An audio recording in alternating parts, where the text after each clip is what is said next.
वक्रतुंड महाकाय सूर्यकोटि संप्रभा निर्विघ्नं कुरु मे देव सर्वे कार्येषु सर्वदा।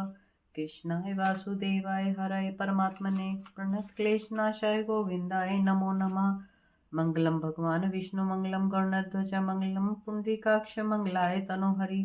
शांताकारं भुजगशयनं पद्मनाभं सुरेशं विश्वाधारं गगनसदृशं मेघवर्णशुभांगं लक्ष्मीकान्तं कमलनयनं योगिभिर्ध्यानगम्यं वन्दे विष्णुभवभयहरं सर्वलोकैकनाथम्। षष्ठम अध्याय। स्कंद के 11वें अध्याय में वृत्रासुर की वीरता और भगवत प्राप्ति। श्री सुखदेव जी बोले, हे राजन, वृत्रासुर के समझाने पर भी असुर सेना भाग निकली। तब वृत्रासुर ने क्रोधित होकर देवताओं को ललका कर कहा, हे कायरों, तुम भागते हुए असुरों पर पीछे से चोट करते हो। यदि शक्ति है तो मेरे सामने आओ। हे राजा परीक्षित, वृत्रासुर महाबली दैत्य था। उसकी भयंकर गर्जन तथा शरीर के विस्तार और भयंकर आकृति से ही देवता लोग डर रहे थे। वृत्रासुर की भयानक गर्जन से सब देवता मूर्छित हो गए। तब वृत्रासुर उन्हें त्रिशूल हाथ में लेकर बुरी तरह रोनने लगा। तब देवराज इंद्र ने क्रोधित होकर वृत्रासुर पर गदा का प्रहार किया। गदा वृत्रासुर तक पहुंची भी नहीं कि उसके बाएं हाथ से उस गदा को पकड़कर ऐरावत हाथी के माथे पे दे मारी। उसकी चोट से ऐरावत हाथी व्याकुल होकर 28 हाथ पीछे हट गया, मुंह से रुधिर की वमन करने लगा। देवराज इंद्र ने अपने अमृतमयी हाथ को ऐरावत पर फेरा और उसकी पीड़ा शांत की।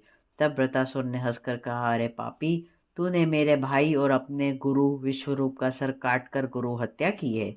तू बड़ा पापी, कपटी और हत्यारा है। तूने बलि पशु की भांति मेरे भाई के सिर काटे हैं।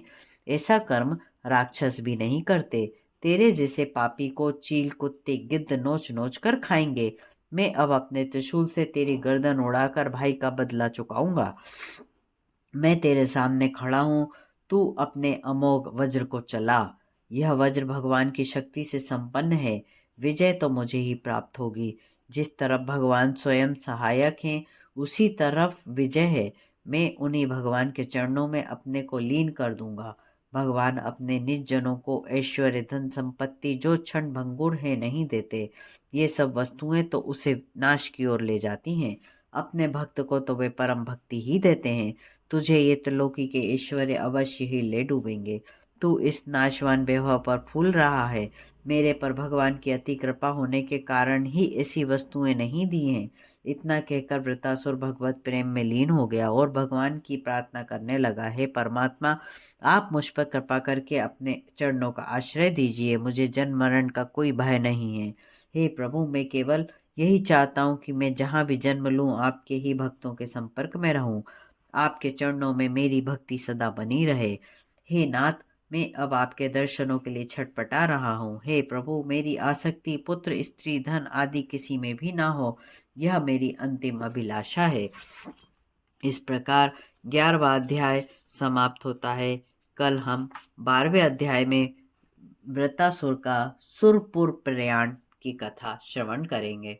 कर्पूर गौरम करुणावतारम संसार सारम भुजगेंद्रहारम सदा वसंतम हृदयारविंदे भवम भवानी सहितम नमामि।